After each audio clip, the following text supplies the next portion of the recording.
শুনো বাবা, এই বাড়ি থাকবার হলে আমার হিসাব মতো থাকা লাগবে, আর যদি না থাকি তাহলে এখনই এই বাড়ি থেকে বাড়াও। কেন চলে যাবো কেন? এই বাড়ি তো আমার অধিকার আছে।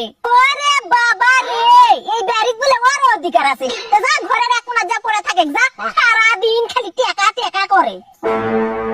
বাড়ির তুল কালাম শুরু হয়ে গেছে আর তুমি এইটি এসে কাম করো সিন। বাড়ির তো তুল কালাম লাগছে, সেটা তো দেখাই পাচ্ছি রে। তা আমি এখন কি করবো কদিনই? কি করবেন আবার?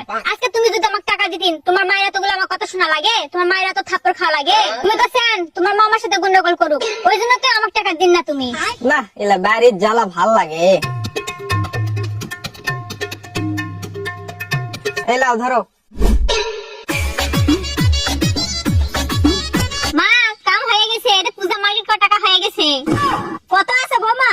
পুরো 5,000। তাহলে বৌমা বুদ্ধি তো ভালোই কাজত লাগিছে। সেই বুদ্ধি কামত লাগিছে, এখন তুমি অর্ধেক নাও, আমাকে অর্ধেক দাও। এবারে পূজার মার্কেট সেই হবে। এই নাও, তুমি 2,500 নাও, আমার 2,500 থাক। তাহলে মা আমরা আবার কতদিন ঝগড়া রাখবো? আরে বৌমা, এটাই আগে ফুরে। তাহলে চলেন পূজার কেনাকাটা করে আসি। চল।